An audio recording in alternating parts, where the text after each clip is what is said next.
Novel शहर जाना की ये दूसरी किस्त है। अगली सुबह किचन में वो नाश्ता बना रही थी जब वो उसके सर पर आन खड़ा हुआ। अनमोल ने चौंक कर पीछे देखा था।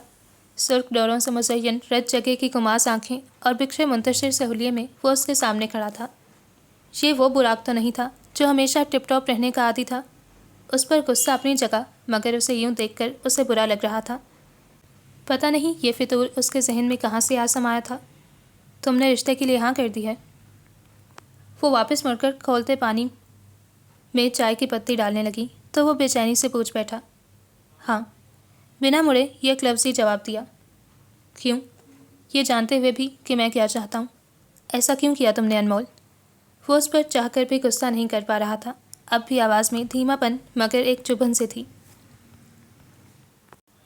तुम क्या चाहते हो क्या नहीं, मेरा इससे कोई सरोकार नहीं है। मैं ऐसा कुछ नहीं चाहती। काउंटर पर हाथ जमाते वो जोर देते बोली थी। नजरें उबलती चाय पर टिकी थीं। कुछ देर के लिए वो बिल्कुल खामोश हो गया, यहाँ तक कि उसे लगा वो पलट गया हो। अनमोल ने पलट कर देखा और उसकी निगाहें उसके चेहरे पर थम सी गईं। यूँ मत करो अनमोल, एक तुम्हारा ही सहारा है मुझे। तुम ना कर दोगी तो किस बुनियाद पर अपना मुकदमा लड़ूंगा मैं? अम्मी की फिक्र मत करो, उन्हें मना लूँगा मैं। बस तुम इनकारी मत हो यार। उसके लहजे की बेबसी, लफ्ज़ों में छुपी इल्तिजा और आंखों में बसी बेचैनी और इस्तराब वो किस किस से अपना दामन छुड़वाती। दिल में कर्ब की एक लहर से दौड़ गई, मगर उससे कतई नज़र वो उसके चेहरे पर से नज़रें हटा गई। ये मुश्किल था मगर अभी नामुमकिन नहीं था। मेरा फ़ैसला नहीं बदलेगा बुराक। मैंने कभी तुम्हारे बारे में इस तरह से सोचा नहीं। तुम मेरे भाई नहीं हो, मैं तुम्हारा भाई। उसके अल्फाज काटते बुराक की आवाज़ ऊंची हो गई थी। अनमोल के नीम वालबों में बाकी अल्फाज टूट से गए। वो दोनों हाथ मुफाहमती अंदाज में उठाए, आंखें बंद किए, एक गहरा सांस अंदर खींचता अब खुद को संभाल चुका था। तभी जब बोला तो आवाज़ हमवार और कदरे धीमी थी। देखो अनमोल, कहने, समझने और होने में बहुत फ़र्क होता है। तुम्हारे कहने से मैं तुम्हारा भाई नहीं हो जाऊंगा। तुमने कभी ऐसा नहीं सोचा, लेकिन मैंने एक अरसा हुआ बस यही सोचा है। तुम अब सोच लो। मैं बहुत मोहब्बत करता हूँ तुमसे यार, बहुत खुश रखूँगा तुम्हें। मम्मा की फ़िक्र मत करो, उन्हें मैं कन्विंस कर लूँगा। तुम बार बार अम्मी को बीच में क्यों ला रहे हो? क्योंकि मैं जानता हूँ तुम उन्हीं की वजह से ऐसा कर रही हो। दो बदू जवाब आया। नहीं, उसने पुरजोर तरदीद की। ये मेरा अपना फ़ैसला है। वो बस ज़िद थी। तो तुम्हें अपना फ़ैसला बदलना होगा। मुकाबिल भी कम ज़िद्दी वाक़या नहीं हुआ था। वो उसके बागी अंदाज देखती, अंदर से डरी ज़रूर थी, मगर चेहरे पर हनूज सख्ती का तासर कायम रखते। मज़ीद बहस लामानी जानकर बर्नर बंद करते वो उसके सामने से हट जाने को थी, जब उसकी कलाई पकड़कर वो उससे रोक गया। और ये सब इतना अचानक और गैर मतवक्का था कि वो एक झटका सा खाकर वापस अपनी जगह कदम जमा पाई थी। तुम इस तरह नहीं जा सकती अनमोल।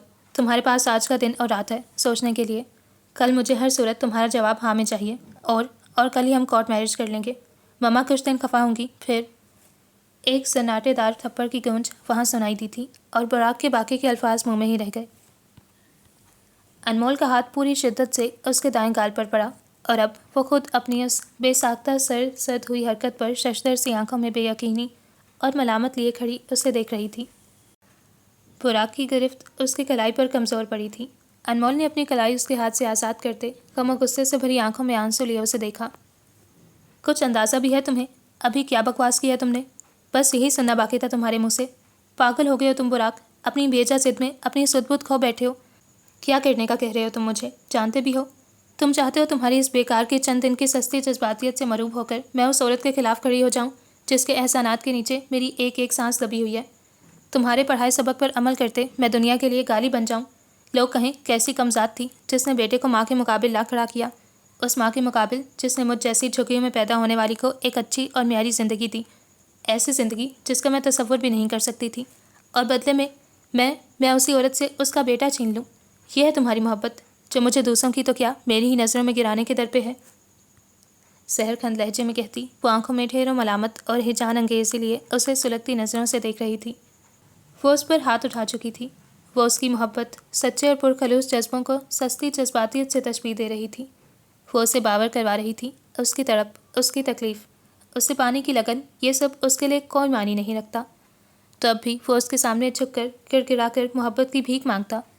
ये सोच इस कदर तेज़ी से उसके दिल दिमाग पर तारी हुई थी कि बाकी हर एहसास, हर जज्बा पस-ए-पुश चला गया। जिस पल उसने आंखें उठाकर अनमोल की तरफ देखा, उन आंखों में पिनपता नर्म और गर्म सा तासुर मासूम हो चुका था। एक सर्द मोहरी थी जो उन्हें यकबस्तगी का एहसास बख्शती बेतासर कर गई। उसके तने नकोश वाले चेहरे को देखकर वो जख्मी से अंदाज में मुस्कुराया था। अनमोल को यूं लगा जैसे वो ज़हनी तवाज़ुन खो बैठा हो। तुमसे मोहब्बत करना, तुम्हारे साथ की चाह करना मेरा गुनाह नहीं था अनमोल, मगर तुम अब इसे मेरा नाकाबिले माफ़ी जुर्म गर्दान ही चुकी हो। तो सुनो, बुराक अंसारी की मोहब्बत जितनी मर्जी गहरी हो, इतनी मुँहज़ोर कभी नहीं होगी कि उसे ज़िल्लतों के सौदे करने पड़े। मेरी मोहब्बत मेरा मसला है और अपने मसले मैं खुद सुलझा लूँगा। तुम्हें मैं अभी और इसी पल अपनी मोहब्बत से आज़ाद करता हूँ। तुम जिससे चाहो अपना नाम, अपनी ज़िंदगी जोड़ो। बुराक अंसारी अब तुम्हारे लिए किसी से नहीं लड़ेगा। इसलिए नहीं कि मैं तुम्हें जीत नहीं सकता, बल्कि इसलिए कि अब तुम्हें जीतना नहीं चाहता। मेरे नज़दीक एक ऐसी औरत का हसूल पैमानी है जो मेरे जज्बों की कदरदार ना हो, जिसे मेरी मोहब्बत सस्ती जज्बातियत लगे और जिसे मेरी तरफ की कोई परवाह ना हो। एक एक लफ्ज़ जब आकर कहता, वो एक आखिरी तंदो तेज़ निगाह उस पर डालता, पलट कर वहाँ से निकलता चला गया। पीछे वो सुन सी खड़ी रह गई थी। अंदर बहुत दूर कहीं कुछ बदला था। कुछ था जो एक छनाके से टूटा था। कुछ खो देने का एहसास, कोई बेनाम सी बेकुली माथे पर आए पसीने को साफ करती। वो बेदिली से दोबारा नाश्ता बनाने की सही में जुट गई थी। उसके सावरे रंग में कोई स्याही सी फैलती, चेहरे की सारी चमक निकल गई थी। भाई खाना खा लें। अमल उसके दरवाजे पर खड़ी, हाथ में खाने की ट्रे थी। मैंने हॉस्पिटल कैफेटेरिया से खा लिया था, अब भूख नहीं है। जिस कतईपन से उसने कहा था, अमल दिल महसूस कर रह गई। ऐसा पिछले 3-4 दिन से चल रहा था। वो किसी से बात नहीं कर रहा था, खाना भी घर से नहीं खाता था। सुबह जल्दी निकल जाता, रात देर से वापस आता। नुदरत उसके सभी अंदाज खामोशी से मुलाहिजा कर रही थी। उसके संभलने को कुछ वक्त दरकार था। अभी कोई भी बासपुर इस मामले को मज़ीद बिगाड़ देती। अनमोल की शादी की तैयारियां शुरू हो चुकी थीं। 1-2 बाज़ारों के चक्कर भी लग चुके थे, मगर घर के माहौल में फैली सोगवारियत जहाँ की तहाँ थी। पहले अनमोल उससे बात नहीं करती थी, अब वो था कि उसकी तरफ देखना गवारा नहीं कर रहा था। घर पर खाना बनाने की जिम्मेदारी अनमोल की थी, जिसने घर से खाना खाना तर्क कर दिया था। आज सुबह का ही वाक़या था। वो हाथ में अपनी ब्लू शर्ट लिए अमल को आवाज़ें देता सीढ़ियों से नीचे के नीचे उतर रहा था। अनमोल वहीं दीवार की एक साइड पर लगे इस्त्री स्टैंड पर नुदरत की लॉन की सफ़ेद चादर प्रेस कर रही थी। उसे देखकर हाथ रोक दिए, जो एक अचरती निगाह उस पर डालकर यूँ नज़रअंदाज कर गया जैसे वो वहाँ कोई वजूद ही ना रखती हो। अमल कमरे से बाहर उजलत में निकली। चेहरे पर पानी की बूंदें चमक रही थीं, यानी कि वो अभी अभी जागी थी। जी भाई। उसकी उस चुप और लिए दिए अंदाज से आजकल घर का हर फर्द खाइफ रहने लगा था। मेरी शर्ट इस्त्री कर दो। शर्ट उसकी तरफ बढ़ाई। अमल ने अजीब से अंदाज में उसके हाथ में पकड़ी शर्ट देखी, मगर उसका संजीदा चेहरा और आखिर में इस्त्री स्टैंड पर खड़ी उन्हीं की तरफ मतवज्जा अनमोल को। भला वो कब उसके कपड़े प्रेस करती थी? उसका अचंभा तो बनता था। लाओ मुझे दो, मैं कर देती हूँ। पीछे से अनमोल की मध्यम सी आवाज़ सुनाई दी। बिना नाम लिए भी वो जानता था वो उसे से मुखातिब है। तुम कर दोगी या मैं कोई और शर्ट पहन लूँ? उसकी बात को मुकम्मल नज़रअंदाज किए वो अमल से कह रहा था। एहसास से खफत से अनमोल अपने लब काटती पलट कर नुदरत की चादर पर इस्त्री करने लगी। पता नहीं क्यों आंखों में मिर्ची से चुभने लगी थी। बुराक की ऐसी बेरुखी यूँ नज़रअंदाज किया जाना, ये सब उसके लिए नया था और शायद नाकाबिले कबूल भी। उसे आदत नहीं थी और नई आदतें बनने में कुछ वक्त तो लगता है। मैं कर देती हूँ। अमल ने गड़बड़ा कर कहते उसके हाथ से शर्ट ले ली। खुद करना। जाने से पहले तनबीह खास की गई। वो बेदिली से सर हिला गई। खुद वो लंबे लंबे डग भरता वापस सीढ़ियाँ चढ़ गया। अमल ने बेबसी भरी खौफ से शर्ट को देखा। तेज़ तेज़ चलती वो अनमोल की तरफ आई। आप ही, मैं ये पहले कर लूँ क्या? मुझे यूँ नहीं जल्दी जाना है आज, पहले ही देर हो गई है। वो तेज़ तेज़ बोलती कह रही थी। अनमोल ने हाथ आगे बढ़ाया। मुझे दे दो, मैं कर देती हूँ। लेकिन भाई ने तो कहा है कि। वो कुछ मुतसब्सिब से थी। उसे क्या पता चलेगा अमल, मैं कर देती हूँ, तुम तब तक चेंज कर लो, फिर उसे कमरे में दे आना। उसने सीधा और आसान सा हल बताया। कोई और वक्त होता तो अमल सोचती, मगर इस वक्त सोचने का भी टाइम नहीं था। मुत्तफ़िक़पन से सर हिलाती वो शर्ट उसे देखकर खुद कमरे में भागी। नुदरत की चादर तो प्रेस हो ही चुकी थी। तेज़ी से हाथ चलाते आखिरी कोने की शिकने निकाल उससे साइड पर रखा और उसकी शर्ट फैलाई थी। जल्दी से प्रेस करते वो अमल को आवाज़ देने के लिए जो ही मुड़ी, वो उसे एक बार फिर सीढ़ियाँ उतरता दिखाई दिया। अपनी प्रेस शुदा शर्ट उसके हाथ में देखकर उसके चेहरे के तासुरात पल में बदले। चेहरे पर सख्ती और कठोरपन लिए उसकी आंखों से निकलती तपिश ने उस लम्हे अनमोल के दिल को भी सहमा दिया था। वो अमल को यूं से देर हो रही थी तो वो पता नहीं अपनी सफाई दे रही थी या अमल की, मगर वो तीर की तेज़ी से आगे बढ़ा था।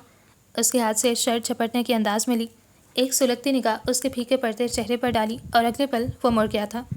उसका रुख सीढ़ियों की बजाय किचन की तरफ देखकर किसी अनजाने से एहसास के तहत वो छोटे छोटे कदम उठाती धड़कते दिल के साथ उसके पीछे गई।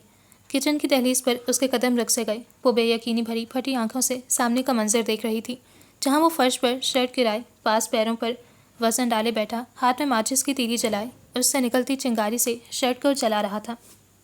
चंद सेकंड में ही शर्ट जलती काला धुआं छोड़ने लगी और कुछ ऐसा ही धुआं दरवाजे पर खड़ी अनमोल का चेहरा भी हो रहा था।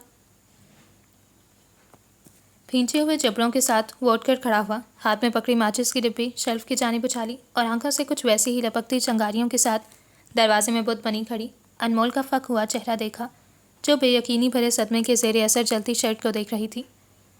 आप यहाँ खड़ी हैं, शर्ट कहाँ? धीमी मगर उजरत भरी आवाज़ में कहती अमल उसकी तरफ आई थी और जैसे ही नज़र किचन के अंदर के मंजर पर पड़ी उसे चंद पल लगे थे सारी सूरत हाल अपने जहन में प्रोसेस करने और फिर समझने में। तंग सी होंठों पर हाथ रखे वो कभी भाई का सुर्ख पड़ता चेहरा देख रही थी तो कभी जलकर राख होती शर्ट को, जिसके जलने की बदबू भी अब फिजा में रचने बसने लगी थी।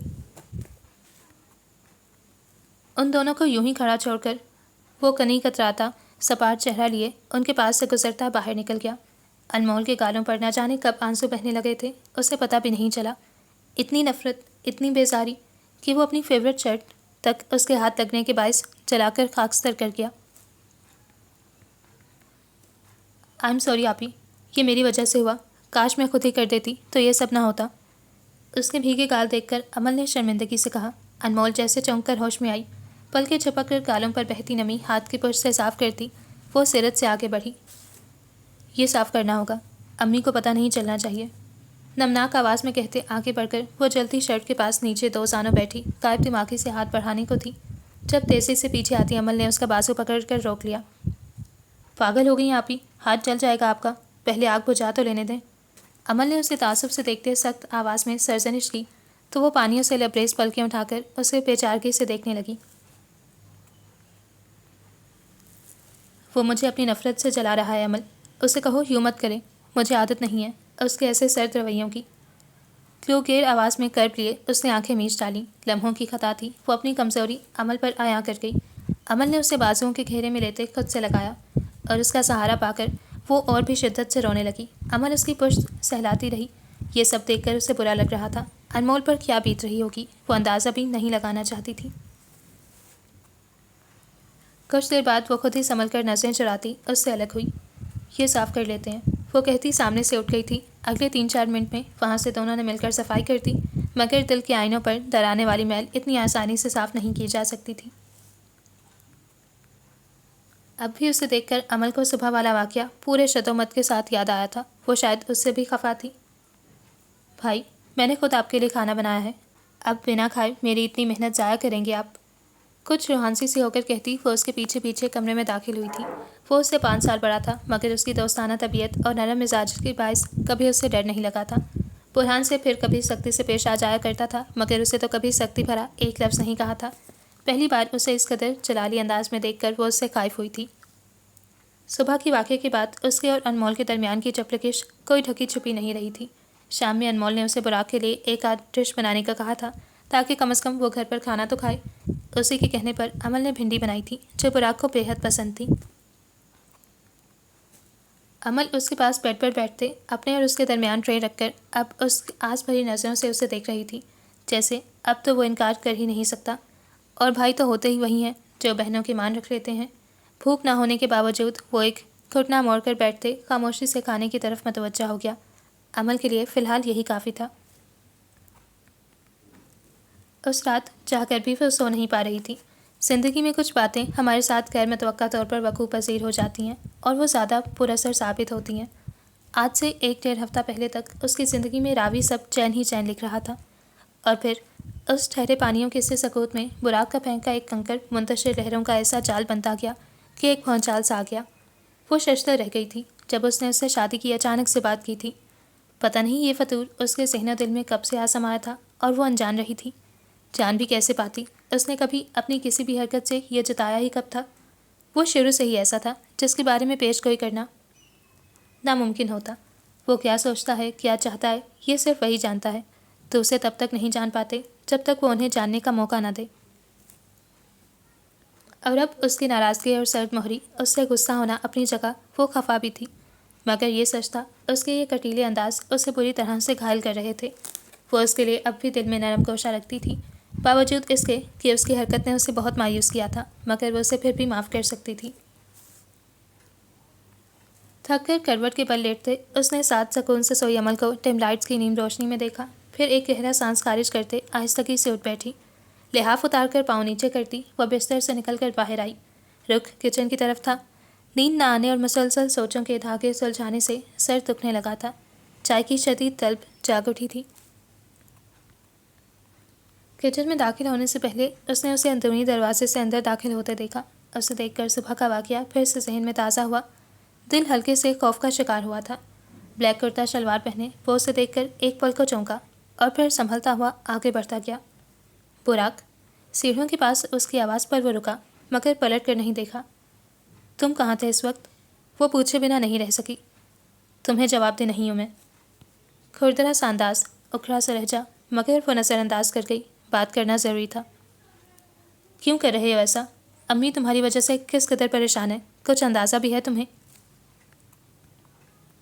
उसके बदले अंदाज से कतई नज़र वो बेचारगी से बोली थी। बुराक ने इस बार पलट कर उसे देखा। आंखों में शिकायत सी आन सिमटी।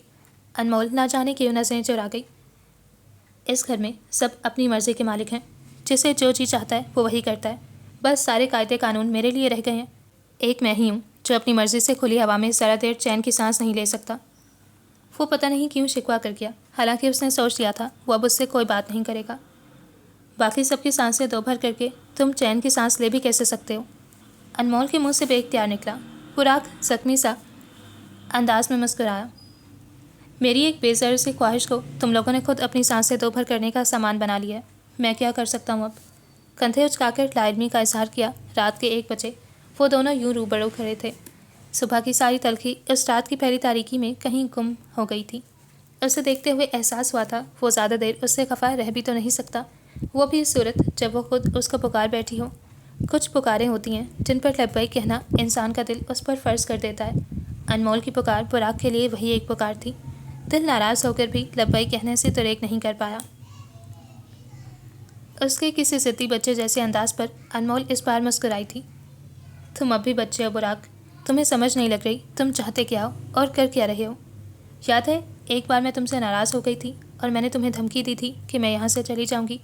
तुम स्कूल गए थे, वापस आए तो मैं अम्मा अब्बा साथ चली गई थी और तुम्हें लगा मैं तुमसे नाराज़गी की वजह से घर छोड़कर चली गई हूँ।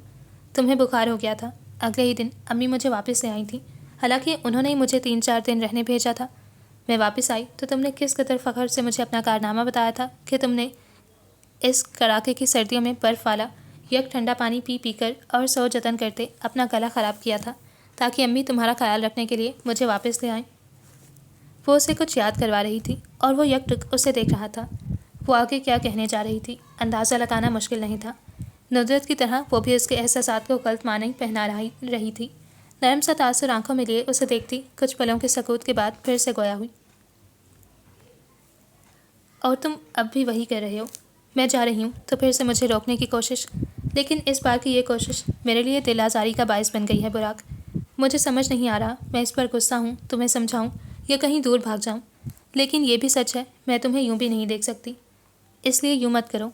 मेरी शादी हो भी जाएगी तो मेरा इस घर से तुम सबसे ताल्लुक़ वैसा ही रहेगा।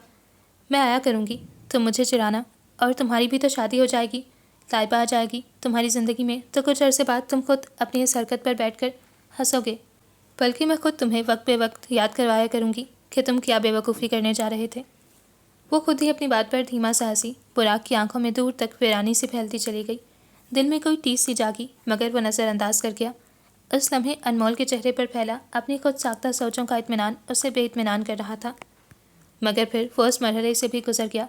अपनों के दिल हल्के करने के लिए कभी कभी हमें अपने दिलों का बोझ बढ़ाना पड़ता है। उसने खत्मी फैसले पर पहुंचकर निचला लब दांतों से काटते छोड़ सर को जरा सी जुम्बिश दी। तुम शायद ठीक कह रही हो अनमोल। मुझे वाकई अंदाज़ा नहीं है मैं क्या चाहता हूँ। मुझे तुमसे मोहब्बत है, इससे अब तुम किसी भी पैराए में लो। मेरे जज्बे तुम्हारे लिए पाक हैं, मेरी नज़रों में तुम्हारे लिए ताज़ीम है। मैंने तुम्हें कभी ऐसी नज़र से नहीं देखा, ना सोचा कि मुझे शर्मसारी हो। लेकिन वो तो इस घर का हर फर्द ही तुमसे मोहब्बत करता है। मेरा तुम्हारी शादी को लेकर रिएक्शन शायद ज़्यादा शिद्दत पसंदी लिए हुए था। मैं तुम्हें हमेशा अपने इर्द गिर्द ही देखने का ख्वाह हूँ, तो मुझे इसके लिए एक यही रास्ता सुझाई दिया। मगर तुम अपनी सोच, अपने अमल में आज़ाद हो। अगर तुम ऐसा नहीं चाहती तो मुझे तुम्हारे फैसले की कदर करनी चाहिए और उसका एहतराम भी, और मैं ऐसा ही करूँगा। अगर तुम्हें मेरी किसी भी बात से दुख पहुँचाओ तो आई एम सॉरी। दिल पर बड़ी से सिर रखे वो बज़ाहिर बहुत पुरसकून सा बोलता चला गया, और उसके मुंह से निकलने वाला हर एक लफ्ज़ अनमोल के चेहरे की ताजगी बहाल करता गया। उसके अंदर का सुकून उसके चेहरे पर साफ नज़र आने लगा। वो उसे पुरनम आँखों से देखती पूरे दिल से मुस्कुराई। जवाब में वो ज़बरदस्ती होंठों को मुस्कुराहट में ढालता पलट जाने को था। एक आखिरी बात। अनमोल की उजरत में डूबी पुकार पर वो फिर से रुक गया। अम्मी को लाइबा के लिए हाँ कर दो प्लीज़। लहजे में इल्तिजा लिए वो कह रही थी, और वो यकटुक उसकी आंखों में चलती कंदीलों की उम्मीद भरी लो देखता रह गया। वो उसे आजमा रही थी और बेतरह आजमा रही थी। अगले दिन सुबह नाश्ते की मेज़ पर वो बहुत दिनों बाद सबके साथ मौजूद था, और उसकी मौजूदगी सबके लिए खुशाइन थी। ममा, आप लाइबा के लिए मेरे प्रपोज़ल की खाला से बात कर लें। मैं एंगेजमेंट के बाद इंग्लैंड जाना चाहता हूँ। अपने लिए टोस्ट पर जैम फैलाते बहुत दिनों बाद पुरसकून नज़र आता वो किस कदर नॉर्मल सा कह रहा था। हैरत का शदीद झटका था जो वहाँ मौजूद हर फर्द को लगा। बुरहान का खुला मुंह खुले का खुला रह गया। अमल ने नवाला तोड़ते हाथ रोककर उसे देखा, और कुछ कम हैरानगी नुसरत को भी नहीं हुई थी, मगर वो उसे छुपा गई थी। जीते रहो, खुश रहो, मैं आज ही सादिया से बात करती हूँ। नुसरत ने हाथ बढ़ाकर उसका शाना थपथपाया था। डाइनिंग हॉल के बाहर खड़ी अनमोल के कदम वहीं थम गए। वो खुश थी, वो आगे बढ़ रहा था, फिर मुतमईन क्यों नहीं थी, कुछ था जो खटक रहा था। तुम मानो या ना मानो अमल, बिग ब्रो के दिमागी पुर्जे हिल चुके हैं। कल तक वो आप ही के लिए तन मन की बाजी लगाने को तैयार थे। ऐसे लगता था जैसे किसी जंगजू की तरह हर एक से टकरा जाएंगे।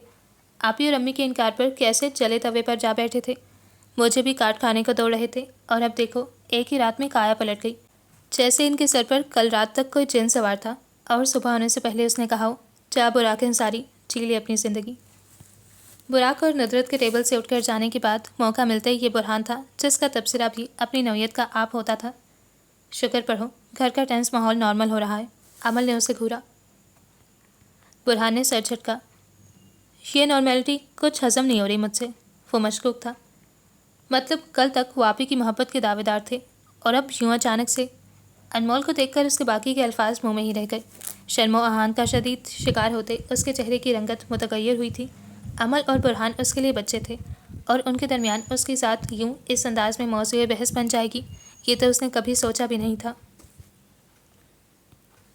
चुपचाप उनके आगे से बर्तन समेटती वो मुड़ गई तो अपनी जगह खफत का शिकार बुरहान नज़रें उठाते गर्दन घुमाकर उससे जाता देखने लगा। आप ही को बुरा लगा शायद। अमल ने उसके कंधे पर अच्छा खासा थप्पड़ रसीद किया। तो क्या नहीं लगना चाहिए? तुम इस तरह उनके साथ को मौज़ूए बहस बना रहे हो। ऑफकोर्स उन्हें ऑकवर्ड फील हो रहा होगा, और याद है ना मम्मा ने क्या कहा था, इस बारे में हम में से कोई भी बात नहीं करेगा। बाहर के किसी बंदे को पता नहीं चलना चाहिए, और ख़ास करके आप ही के ससुराल वालों में से किसी को। समझ आया? उसके जुमले पर वो कुछ बदमज़ा होता कंधा सहलाते सरस बात में हिला गया। दिन पर लगाकर उड़े जाते थे। बुराक के नॉर्मल अंदाज और अनमोल की शादी की तैयारियों में सरगर्म होना नुसरत के लिए बाइस इत्मीनान था। अनमोल की बारात के दिन ही बुराक और लाइबा की मंगनी होना तय करार पाई थी। नुसरत अनमोल की शादी में किसी किस्म की ज़रा बराबर भी कमी नहीं रहने देना चाहती थी। उसकी हर चीज़ उन्होंने बहुत चाह से बनाई थी, बिल्कुल अपनी सगी औलाद की तरह। उसका जहेज़, जेवर, कपड़े, कहीं कोई कमी नहीं रहने दी। जो भी देखता देखता रह जाता। उन दिनों रोज़ रात को घर में लड़कियों का झमकट्टा सा लग जाता, ढोलकी रखी जाती। रात देर तक लड़कियां शुगल मेला लगाए रखतीं। वो भी एक ऐसी ही रात थी। 12 बजे के करीब नुसरत ने उनकी महफिल बर्खास्त करवाई थी, और अब लाउंज में सुकून का आलम था। इतने शोर शराबे में बुराक को सर दर्द होने लगा। अनमोल को 3 दिन से मायूं बिठा दिया गया था, इसलिए घर के कामों से उसे मुकम्मल छुट्टी मिली हुई थी। एक मेड का इंतज़ाम किया गया था, मगर रात को वो भी वापस चली जाती। वो कमरे से निकलकर किचन की तरफ आया था। इरादा अपने लिए चाय बनाने का था। पहले सोचा अमल से कहकर बनवा ले, मगर फिर उसकी थकन का एहसास करते खुद ही बनाने का तहिया किया। क्या कर रहे हो? अभी उसने चाय के लिए पानी रखा ही था कि पीछे से अनमोल की आवाज़ पर चौंके बिना ना रह सका। सादा से पीले जोड़े में सर पर दुपट्टा लिए वो दोस्ताना मुस्कुराहट लिए किचन की चौखट पर खड़ी थी। सब्ज किनारे वाले दुपट्टे के हाले में उसका सादा चेहरा किसी भी आरइश से बेनियाज था, मगर फिर भी सांवला रंग कुछ अलग ही चमक लिए हुए था। बुराक उसे 3 दिन बाद देख रहा था। दिल की धड़कन इथल पुथल हुई ज़रूर थी, मगर वो नसें फेर गया। ये चेहरा अब उसके लिए शर्जे ममनू की हैसियत इख्तियार कर गया था। गुरेज अब वाजिब था। चाय बना रहा हूँ। रोज़ रात को जो मेला लगाया होता है तुम लोगों ने, सर दर्द करने लगता है। गर्दन मोड़कर वापस चाय के पानी को देखते कहा। शादी ब्याह में ये सब तो चलता है, तुम्हारी शादी पर तो इससे भी डबल रौनक लगाया करेंगे हम। खैर हटो तुम, मैं बना देती हूँ। उसकी तरफ बढ़ते कहती वो साथ खड़ी हुई। अम्मी से डांट पड़वाओगी क्या? तुमसे चाय बनवाऊँ? अरे नहीं पड़ती डांट, बैठ जाओ वहाँ कुर्सी पर जाकर। शादी से पहले मेरे हाथ की आखिरी चाय ही सही, फिर तो तरसोगे तुम इस जायके के लिए। वो ऊपर कैबिनेट से चाय और चीनी के जार निकाल रही थी। बुराक ने एक अचरती सी निगाह उस पर डाली। तरसना तो बहुत छोटा सा लफ्ज़ है, तुम तो मुझे मेरी मताए हयात से महरूम करने जा रही हो अनमोल। और मुझे देखो कैसे हर गुजरते पल के साथ तुम्हें अपनी दस्तरस से बाहर जाता देख रहा हूँ, मगर कुछ कर नहीं पा रहा। काश तुम मुझे समझती। उसे यूँ अपनी तरफ देखता सोचों में गुम पाकर अनमोल ने उसकी आंखों के सामने हाथ लहराया। कहाँ खो गई? आगे बढ़कर फ्रिज में से दूध निकालते वो साथ कुछ खाने को भी तलाश कर रही थी। कबाब फ्राई कर दूँ साथ? उसे कोई जवाब ना देने पर वो खुद ही मगन पूछ रही थी। कर दो जो करना है। बुराक का दिल एकदम से हर शय से उचाट होने लगा। कुछ देर बाद वो दोनों वहीं किचन में रखी कुर्सियों पर बैठे चाय पी रहे थे। मेरी बात मानने के लिए शुक्रिया। अचानक से अनमोल के कहने पर बुराक ने चाय का सिप लेते उसकी तरफ देखा। कौन सी बात? कप मेज़ पर रखते वो पूरी तरह उसकी तरफ मतवज्जा था। लाइबा के लिए हाँ करने वाली बात। अनमोल ने चोर नज़रों से उसका चेहरा देखते अपना कप उठाकर होंठों से लगाया। बुराक एक पल के लिए ठटका, फिर मुस्कुरा दिया। तुम कहती या ना कहती अनमोल, मैंने तुम्हारे इनकार के बाद उसके लिए हाँ करनी ही थी। मैं प्रैक्टिकल सा बंदा हूँ यार। तुम्हें क्या लगा तुम्हारे फिराक में मजनू बना अनमोल अनमोल पुकारता किसी जंगल की तरफ निकल जाऊँगा? दिल की हालत से कतई बेनियाज़ी बरतते वो महसूस अंदाज में उसे देखता मुस्कुराया था। अंदाज छेड़ने जैसा था। अनमोल ने बदले में खफाज़दा होते उसको घूरा। बको मत। उसके सुर्ख पड़ते चेहरे को देखकर वो खफीफ सा मुस्कुरा दिया। बक नहीं रहा, हकीकत बता रहा हूँ। लाइबा अच्छी है, मैंने कभी उसे अपने लाइफ पार्टनर के तौर पर नहीं सोचा, मगर जब मंगनी हो जाएगी, मैं इंग्लैंड चला जाऊँगा तो मेरे पास काफ़ी टाइम होगा इस रिश्ते को कबूल करने के लिए, और वक्त के साथ साथ ये नया रिश्ता अपनी जगह खुद बना लेगा। वो सर हिलाता आम से अंदाज में बोल रहा था, जैसे कोई बहुत सरसरी सी बात हो। कहते हुए खुशी की कोई रमक उसके चेहरे पर दिखाई नहीं देती थी।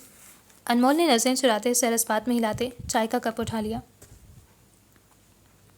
शादी हॉल में हर तरफ खुशखबरियों और मुख्तलिफ बोलियों का राज था। स्टेज पर चेहरे पर मुस्कुराहट लिए खुश शक्लों वकास के पहलू में अनमोल को अभी अभी निकाह के बाद लाकर बिठाया गया था। निकाह के पेपर साइन के लिए बुराक ही उसके पास लेकर आया था। सुर्ख गोशों वाली आंखों और संजीदा चेहरा लिए वो ब्लैक 3 पीस में मलबूस वजी लग रहा था। जिस वक्त निकाह के पेपर्स उसने लाइट पिंक मैक्सी में दुल्हनापे के सभी लवाजमात से सजी अनमोल के सामने रखे थे, अनमोल का जी चाहा था वो उसे यहाँ से बहुत दूर भेज दे। काश वो उसकी शादी से पहले ही इंग्लैंड चला गया होता। कांपते हाथों से निकाहनामे पर साइन करते जब वो सीधी हुई तो उसके सर पर हाथ रखकर पहली मुबारकबाद भी उसी ने दी थी, मगर उसका चेहरा अनमोल के अंदर दूर कहीं कुछ टूटा था। अमल, उसे कहो वो यूँ मत करे, वो अपना ज़ब्त यूँ ना आजमाए। ना जाने वो किन कैफियत का शिकार थी कि उसके जाते ही अनमोल ने अमल का हाथ दबाते सौगवारियत से कहा, काश आप ना करती आप ही। आंखों में शिकवा लिए अमल ने पहली बार उससे गिला किया। अनमोल का अंदर कालीपन का शिकार होता चला गया। कोई जवाब ना पाकर वो नज़रें चुरा गई। स्टेज पर बैठने के बाद वो उसे कहीं नज़र नहीं आया था। सिर्फ थोड़ी देर के लिए वो स्टेज पर तब आया था जब उसने लाइबा के हाथ में अपने नाम की अंगूठी पहनाई थी। फिर वो उसे रुखसती के वक्त नज़र आया था। उसे कलाम पाक के साय में गाड़ी तक लाने वाला भी वही था। पता नहीं वो अपना ज़ब्त आखिरी हद तक आजमाने पर क्यों तुला हुआ था। अनमोल सबको अखबार छोड़कर अपने पिया देश सुधार गई थी।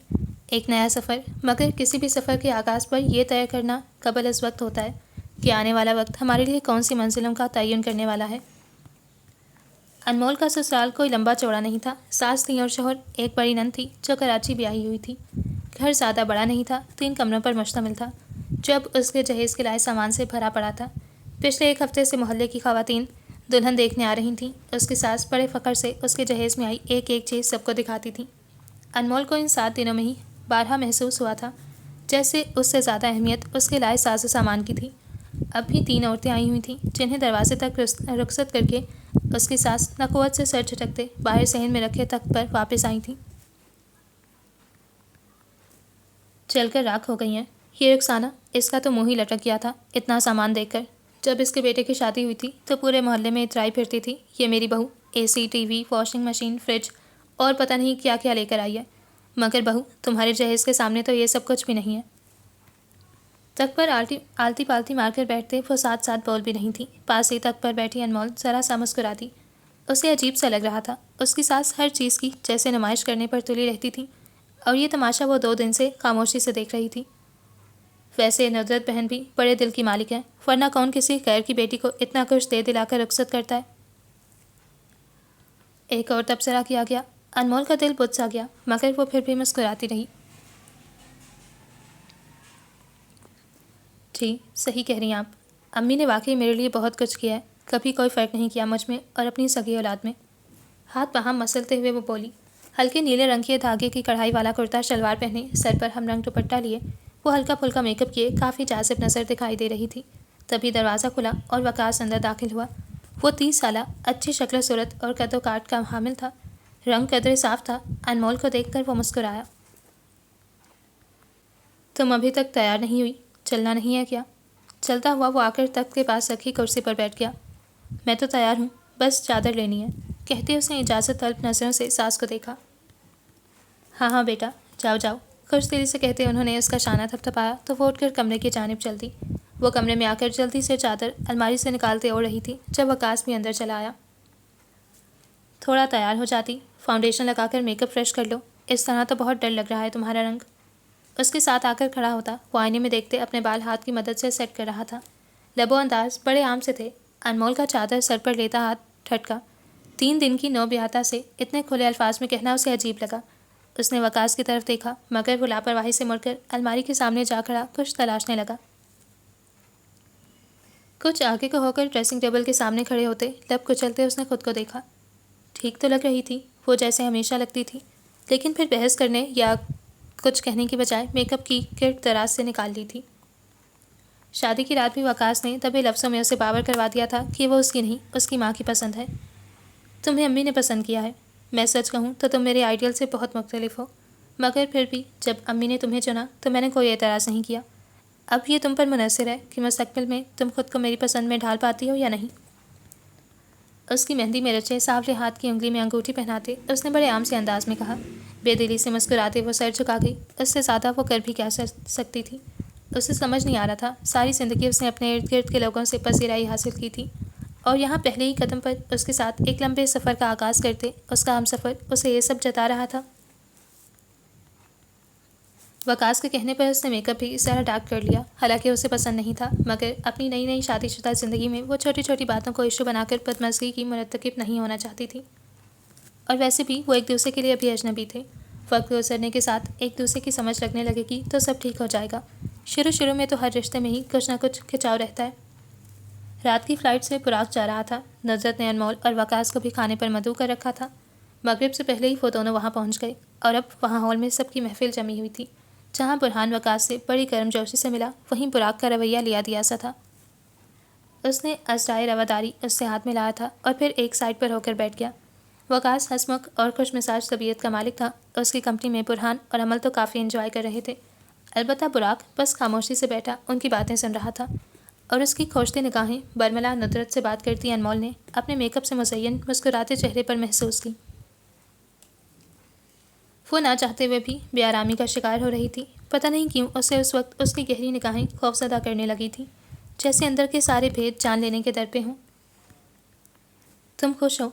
वो किचन में आई थी जब वो भी आहिस्तगी से उठकर उसके पीछे चला आया। अनमोल ने पलट कर उसे देखा, फिर मुस्कुरा दी। हाँ, मैं खुश हूँ। ऐसे क्यों पूछ रहे हो? उसके कहने पर सर हिलाते वो चंद तवक्कुफ़ के लिए रुका। खुश हो तो मुझे क्यों नहीं लग रही? पहले से ज़्यादा चुभता सवाल, नज़रों का इर्तिकाज़ हनूस कायम था। इस तरह से मत देखो बुराक। वो खाइफ होती चिढ़ से गई। मैं तो हमेशा से ऐसे ही देखता आया हूँ। पहले तो कभी तुम्हें एतराज़ नहीं हुआ, तो आज क्यों? कहीं ये तुम्हारे दिल का चोर तो नहीं? ये मेरे जुड़े हाथ देखो बुराक, ज़्यादा सीआईडी मत बनो। बाल की खाल खींचने की भला क्या ज़रूरत है? मैं खुश हूँ, तुम्हें यकीन क्यों नहीं आ रहा? उसके सामने अपने दोनों हाथ जोड़ वो मसनूई से खफकी का इजहार कर रही थी। वो अब भी यकटुक उसे देख रहा था।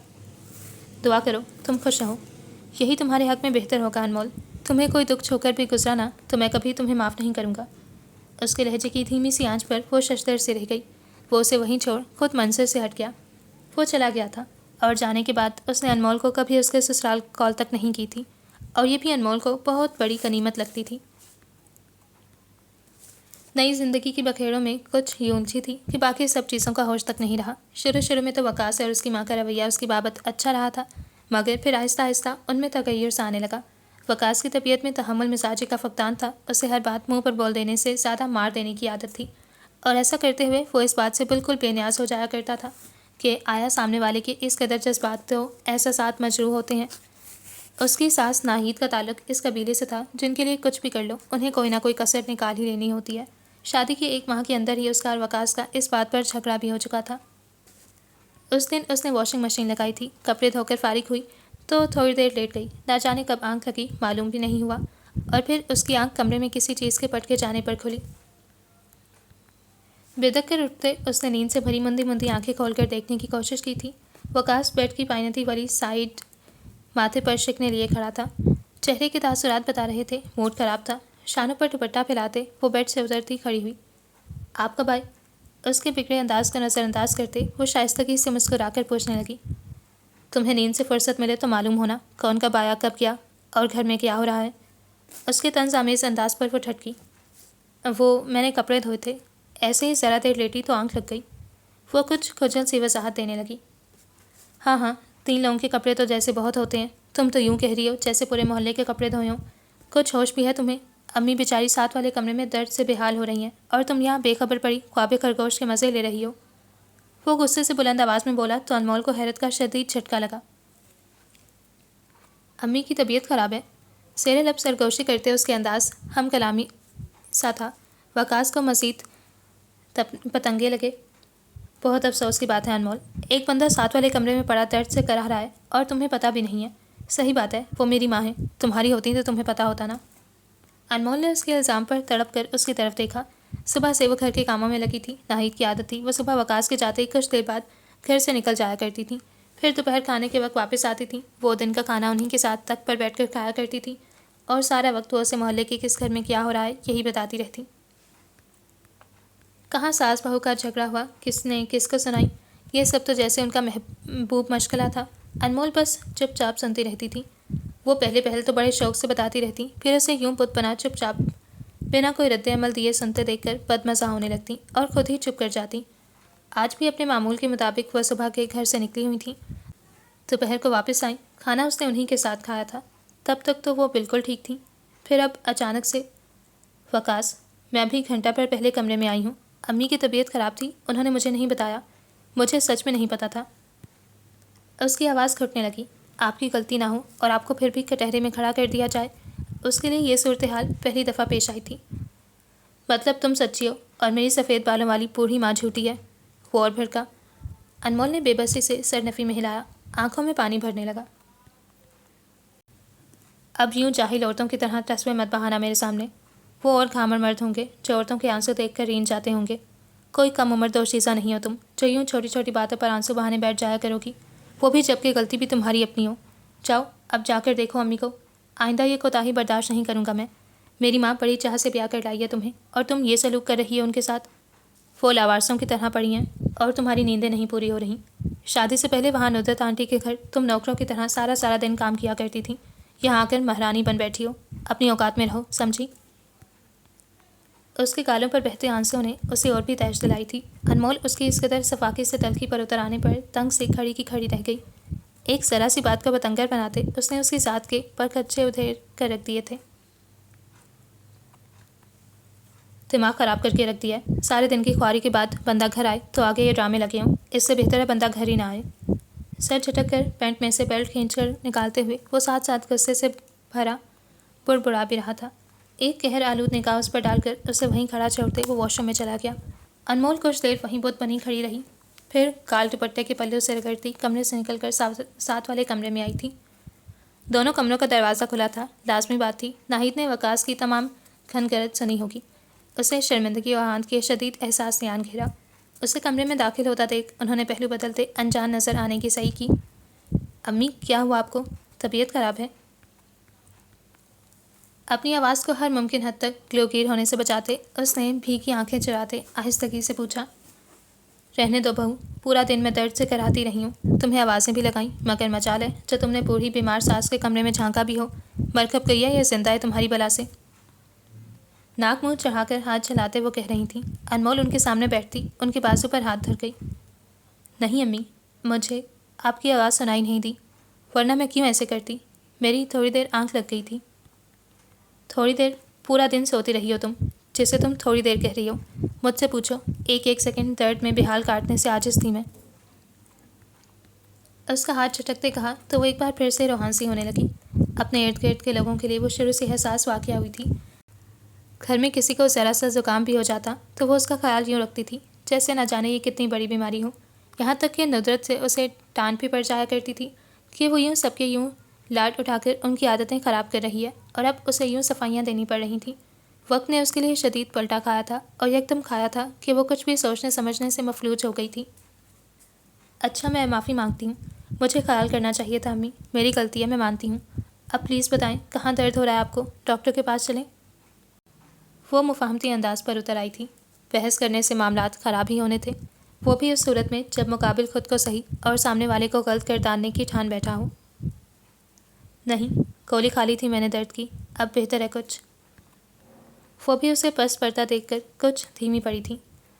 कहाँ दर्द हो रहा है बताएं, मैं दबा देती हूँ, बेहतर लगेगा आपको। आंखें रगड़ कर साफ करते वो दोस्ताना सी मुस्कुराहट के साथ कह रही थी। टांगे दबा दो, इतनी दर्द कर रही हैं, हाय अल्लाह मर गई मैं तो।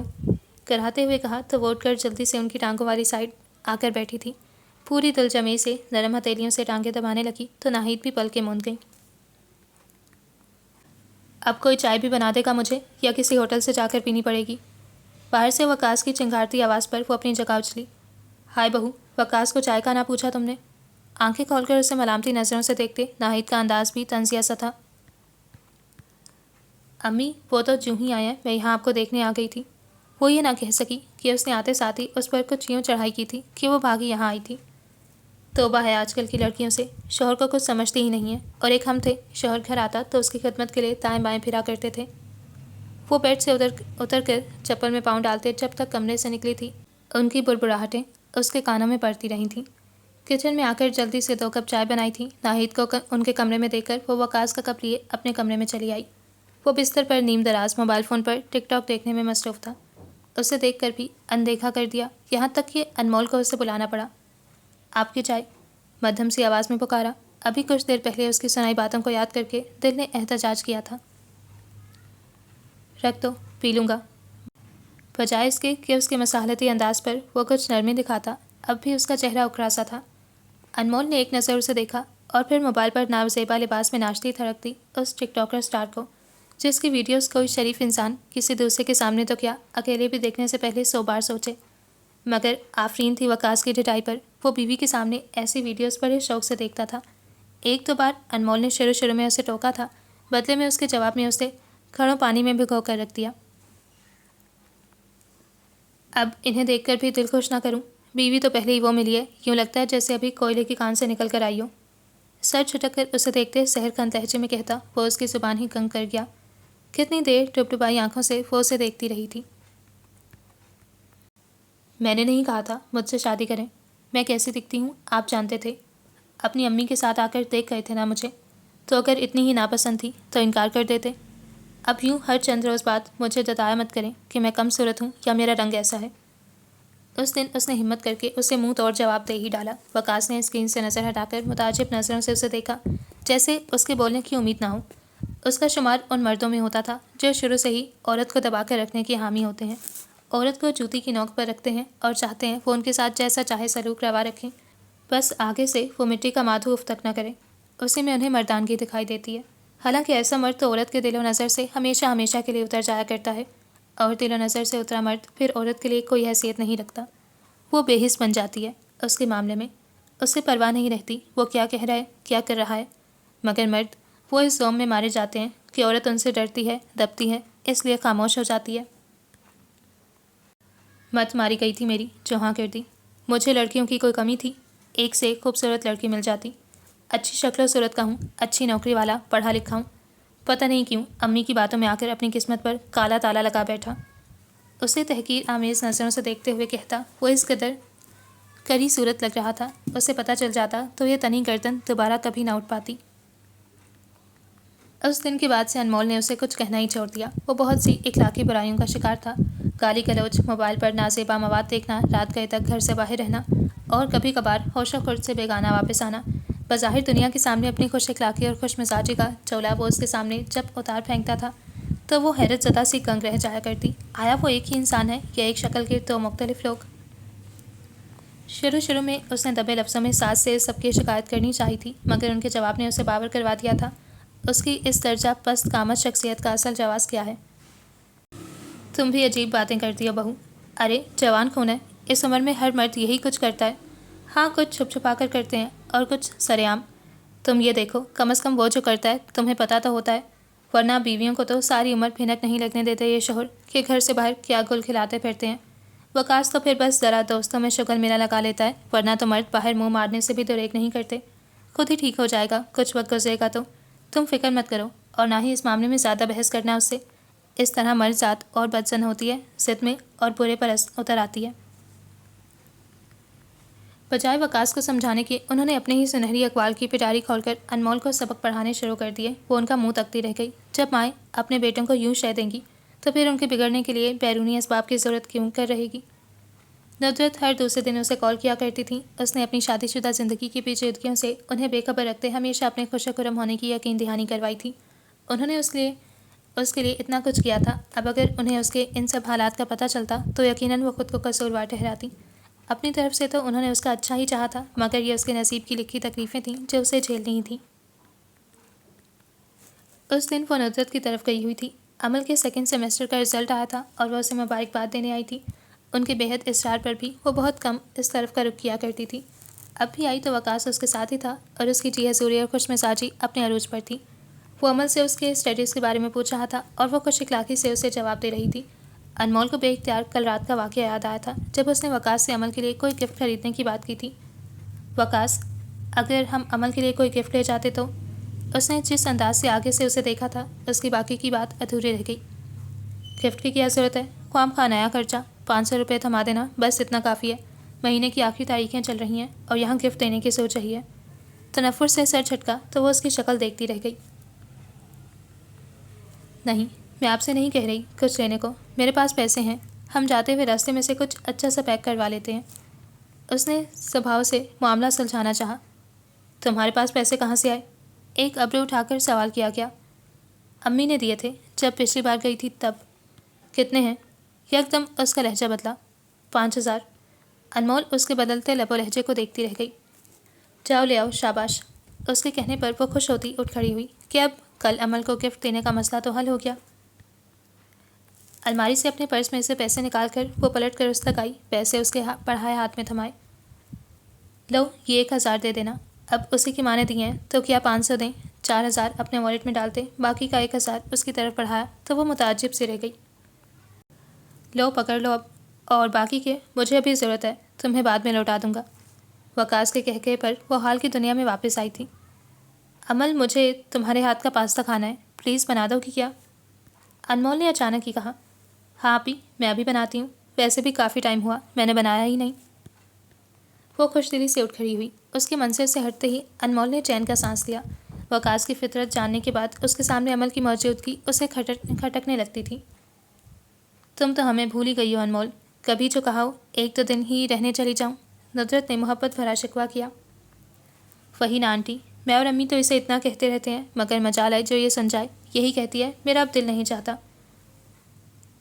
जवाब उसके बजाय वकास की तरफ से आया था, जो कहते हुए किसी बहुत चाहने वाले, जान न्यौछावर करने वाले शौहर की तरह उसे नरम नज़रों से देख रहा था। अनमोल का इस दर्जा मुनाफ़कत पर सांस घुटने लगा, मगर नुसरत के लिए वो ज़बरदस्ती मुस्कुरा दी। माशाल्लाह, अल्लाह नजर बद से बचाए। बेटियां तो अपने घरों में ही आबाद अच्छी लगती हैं, लेकिन इसका ये मतलब भी हरगिज़ नहीं कि मैं के वालों पर पराए हो जाते हैं। नुसरत को यह कोना इत्मीनान हासिल हुआ। इस बार रहने ही आई हूँ अम्मी, 2-3 दिन रह कर जाऊँगी, उसने बिल्कुल अचानक से फैसला करते कहा। जहाँ नुसरत ने खुशी से तो वहीं वकास ने पूरी तरह से चौंकते उसकी जानिब देखा। अनमोल भी उसी की जानिब देख रही थी, जिसकी आंखों में कुछ तशवीश सी हलकोरे खाने लगी। आपसे रात को बात तो की थी वकास मैंने, उसने भी ठिठाई से झूठ गढ़ा। वकास के सियाने से अंदाज में मुस्कुराया। हाँ बिल्कुल, तुम रहो, किसी ने मना थोड़ी किया है। अंदर ही अंदर बेचैताब खाते वो बज़ाहिर मुस्कुरा रहा था। अनमोल के दिल को वक्त ही सही बड़ा सुकून नसीब हुआ, और आजकल वो सुकून नाम की चीज़ के लिए इस कदर तरसी हुई थी कि वो ये भी सोचना नहीं चाहती थी वो उसके घर वापस जाने पर उसके साथ क्या सलूक रवा रखेगा। तुम्हारा रंग क्यों इतना बुझा बुझा लग रहा है अनमोल, कमज़ोर भी लग रही हो, अपना ख्याल रखा करो बेटा। नुसरत को उसकी सेहत की फ़िक्र हुई। अनमोल मुस्कुरा दी। वकास के चेहरे का रंग मुतगय्यर हुआ। यही तो आंटी, मैं भी इतना कहता हूँ इससे, मगर ये सुनती कहाँ है, सारा दिन बस काम काम काम। मैंने कहा भी कोई मेड लगवा लेते हैं, अल्हम्दुलिल्लाह मैं अफोर्ड कर सकता हूँ, मगर ये कहती है नहीं वकास, मुझे शुरू से काम की आदत है, अब आप ही समझाएं इसे। ऊपर से गर्मी इतनी होती है, बाइक पर सफ़र करने से अलग कुमला जाती है। आपके घर तो गाड़ी है, इसने पहले कहाँ बाइक पर यूँ सफ़र किया है। एक बार फिर उन्होंने सवाल तो अनमोल से किया, मगर जवाब वकास ने दिया। अनमोल तो बस उसकी इस दर्जा कमाल अदाकारी पर कश कर उठी। तो बेटा तुम गाड़ी क्यों नहीं ले लेते। नुसरत अब पूरी तरह से वकास की तरफ मतवज्जा थी। जी आंटी, मैं भी सोच रहा हूँ, दरअसल शादी में कर्ज बहुत ले लिया था, तो जो ही ख़त्म होता है मैं करता हूँ कुछ इस बारे में। वो फर्मा बरदारी से सर झुकाए कह रहा था, और अनमोल सोच रही थी वो कर्ज कौन सा था जो उसने शादी में लिया था और जो वो अब चुका रहा था। दरअसल बेटा हमारा इरादा था अनमोल को गाड़ी देने का, मगर फिर बुराक के इंग्लैंड जाने के अखराजात के बायस ये इरादा मुलतवी करना पड़ा। अब तुम सोचे हुए इस बारे में, तो जब भी गाड़ी लेनी हुई मुझे बताना, कुछ तुम रकम डालना, कुछ मैं डाल लूँगी, तो अच्छी गाड़ी आ जाएगी। उनके कहने पर वकास की बातें खिल गई थीं, मगर अनमोल फौरी तौर पर बोल उठी। नहीं अम्मी, इसकी ज़रूरत नहीं है, वकास पहले ही इतना खफा होते हैं, आपने जहेज़ में भी इतना कुछ दे दिया, अब गाड़ी ही अपने पैसों से ही लेंगे, बड़े खुददार हैं इस मामले में, है ना वकास, ठीक कहा ना मैंने। रिसास से उन्हें मना करते उसने वकास को भी बीच में रगड़ा, जो उसकी बात पर बदमज़ा हुआ था, मगर जल्द ही अपने तासुरात छुपा गया। हाँ बिल्कुल, मैं भी तो यही कहने वाला था। आंटी आप प्लीज़ मुझे शर्मिंदा मत करें, आप बस दुआ किया करें, अनमोल को तो मैं किसी चीज़ की कमी नहीं आने दूंगा। उनसे कहते नज़र बचाकर उसने तनबी नज़रों से नुसरत के साथ वाले सोफे पर विराजमान अनमोल को घूरा, मगर इस वक्त उसे उसकी कोई परवाह नहीं थी। दिन का खाना वहीं खाकर वो चला गया। अनमोल उसे बाहर गेट तक छोड़ने आई थी। मैं देख रहा हूँ बहुत पर निकल आए हैं तुम्हारे, ज़्यादा उड़ो मत, वरना पर काटने मुझे खूब आते हैं। ये मत समझना तुम यहाँ हो तो मैं कुछ नहीं कह पाऊँगा, 2 मिनट लगेंगे मुझे तुम्हारी सारी अकड़ निकालने में, और मैं देखूँगा कोई मेरा क्या बिगाड़ लेगा। ये मत समझना कि यहाँ हो तो मैं डर जाऊँगा, बस लिहाज कर रहा हूँ इन लोगों का, जिन्होंने पहले ही तुम जैसी नीच जात की लड़की पर इतने एहसानात किए हुए हैं, इनकी नेकी की वजह से चुप रह गया हूँ मैं। अभी कुछ देर पहले तक जो महज़्ज़बपन और इखलाकियात का अमली नमूना बना हुआ था, एक पल लगा था उसे अपनी असल औकात में वापस आने पर। बैरूनी गेट के पास खड़ा अपनी बाइक पर बैठते वो दांत पीस कर रहा था। अनमोल ने बेतासर चेहरे के साथ सर हिला दिया। ये तो वो भी अच्छे से जानती थी कि किस बात ने उसकी ज़ुबान सबके सामने बांध रखी थी। इतने माँ उनके बीच रहकर उनकी लालची तबीयत से तो खूब वाकिफ़ हो गई थी वो चला गया तो वो कितनी देर गायब दिमागी से वहीं खड़ी खाली नज़रों से खलाओं में घूरती रही थी। आप ही आ जाए यार, वकास भाई कब के चले गए हैं, सिर्फ 2 दिन ही हैं, फिर आप भी उनके पास ही चली जाएंगी, अब यूँ उदास खड़ी तो मत हूँ। उसे यूँ खड़ा देखकर बाहर आती अमल ने अपनी पसंद का मतलब अखज़ करते उसे छेड़ा। वो चौंके बिना ना रह सकी। एक गहरा सांस खारिज करते चेहरे पर मुस्कुराहट लाते वो अंदर की जानिब कदम बढ़ा गई। रात कितनी देर वो और अमल बातें करती रही थी। बुरहान भी वापस चला आया था। अनमोल को लगा बहुत अरसे बाद वो खुलकर सांस ले रही हो। चले आए, आप दोनों को आइसक्रीम खिलाने लेकर चलता हूँ। बातों के दौरान अचानक से बेड पर नीम दराज बुरहान उठ खड़ा हुआ तो अमल ने हैरानगी से आंखें फैलाकर उसे देखा। ये तुम कह रहे हो, याद है आप ही कैसे मैं और आप इसकी मिन्नतें किया करती थी, और ये हमें भारी पड़ा करता था, और एहसान करके जाता भी था तो अपना कमीशन अलग से लेता था, और अपनी खटारा कार के लिए पेट्रोल के पैसे अलग से। आज अपने मुंह से कह रहा है वाह वाह, बदलता है रंग आसमान कैसे कैसे। इस इस्तिलाह की हकीकी समझ तो आज मुझे आई है। अमल ने सर थनते कहा तो बुरहान ने उसके सर में चपत लगाई थी। तुम्हारे लिए नहीं कह रहा, मुंह धो रखो, ये तो मैं आप ही के लिए कह रहा हूँ। बुरहान ने उसे आईने दिखाया था। अनमोल उनकी नोक झोंक से महसूस होती चुपचाप सुनती मुस्कुराती रही। हाय सच्ची बुरहान, शादी के बाद बंदे की कदर ज़्यादा हो जाती है। मतलब जब मेरी शादी होगी तो तुम मेरे लिए भी ऐसे ही नरम दिल और जी हजूरी करने वाले भाई बन जाओगे। आंखें पिटपिटा कर उसे देखते अब वो उसकी टांग खींच रही थी। बिल्ली के ख्वाब में चिचड़े वाला हिसाब है। पहली बात, तुम जैसी फुअर और सुस्त लड़की को ब्याहने आएगा कौन? और बिलफर्ज कोई किस्मत का मारा आ भी गया तो तुम जाओगी तो मैं तो शुक्राने की नफल पढ़ूंगा। बला सर से उतरी। 10 मिनट है, आप दोनों बाहर आ जाएं, मैं अम्मी को बताता हूँ। सर आज जाकर हम बाहर जा रहे हैं। बोलते हुए वो कमरे से निकल गया था। अमल ने उसे घूरते जवाबी कार्रवाई से खुद को बाज रखा। फिलहाल वो उसे आइसक्रीम खिलाने लेकर जा रहा था, ये ज़्यादा अहम था। जवाब तो वो बाद में भी दिया जा सकता था। देख लूँगी बच्चू तुम्हें मैं, मेरी इतनी बेइज्जती। खैर फिलहाल महसूस करने का वक्त भी नहीं है, बाद में देखा जाएगा। हाय मैं कपड़े बदल लूँ आप ही, मैं 5 मिनट में आई। खबरदार जो मेरे बाद आप यहाँ से हिली भी हों तो, वरना वो छुछुंदर मुझे छोड़कर जाने से भी दुरेक नहीं करेगा।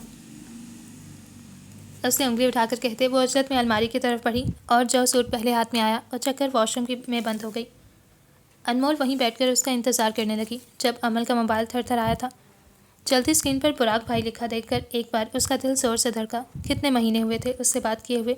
मोबाइल उठाकर कॉल रिसीव करते वो अनजानी से खुशी महसूस कर रही थी। अस्सलाम वालेकुम। उसके सलाम पर दूसरी तरफ कुछ देर की खामोशी छा गई, जैसे वो उसकी आवाज़ की तवक्का ना कर रहा हो। वालेकुम अस्सलाम, कैसी हो? उसकी भारी आवाज़ में कुछ अलग सा था। मैं ठीक हूँ, बेमुरवत इंसान। तुम तो बिल्कुल भूल गए हो, ना कभी कोई कॉल की, ना हाल अहवाल पूछा। खुश दिली से हल्के फुल्के अंदाज में उससे शिकवा किया। ये सारे हक तो तुमने खुद मुझसे छीन लिए थे अनमोल बीबी, अब गिला क्यों कर रही हो? वो हल्का सा हंसता संजीदा था, या मिजाज के या मजाक के मूड में वो अंदाज़ा नहीं लगा पाई थी, मगर उसकी बोलती ज़रूर बंद हो गई थी। खैर छोड़ो, ये बताओ कैसी हो, और तुम्हारे शोहरे नामदार कैसे हैं? सास साहिबा सब खैरियत है? उसकी चुप महसूस करते वो हल्के फुल्के अंदाज में मौजू बदल गया। सब ठीक है, तुम कैसे हो? बदिक्कत अपने आवाज़ पर काबू पाते वो बोली। मैं भी ठीक हूँ। कैसी चल रही है तुम्हारी पढ़ाई? अच्छी चल रही है। ये तो वापस आओगे तो पता चलेगा। अब हमें क्या पता वहाँ पढ़ रहे हो या सारा ध्यान गौरी मेमो में अटका हुआ है। ये ताना तो मत दो, गौरियाँ तो वैसे भी मेरे दिल को नहीं भाती। वो बेसाख्ता बोल उठा और बोलने के बाद एहसास हुआ वो क्या कह गया है, मगर तीर तो अब कमान से निकल चुका था। अभी वो माजरत करने का सोच ही रहा था कि उसकी आवाज़ गूंजी। हाँ, हम लोग आइसक्रीम खाने जा रहे हैं बुरहान के साथ, तुम बाद में कॉल कर लेना, वो बाहर बुला रहा है। अल्लाह की अमान। कहकर सिरत से लरसती उंगलियों से उसने कॉल काट दी। हथेलियाँ पसीने से भीग गई थीं। कभी कभी किसी को खो देने के बाद हमें एहसास होता है हमने क्या खोया है, और कुछ ऐसा ही एहसास उसकी नरमी में डूबी आवाज़ सुनकर अनमोल के दिल को भी जकड़ गया था। वो गुमसुम सी वहीं बैठी थी जब अमल बाहर निकली। चलें आप ही, मैं तैयार हूँ।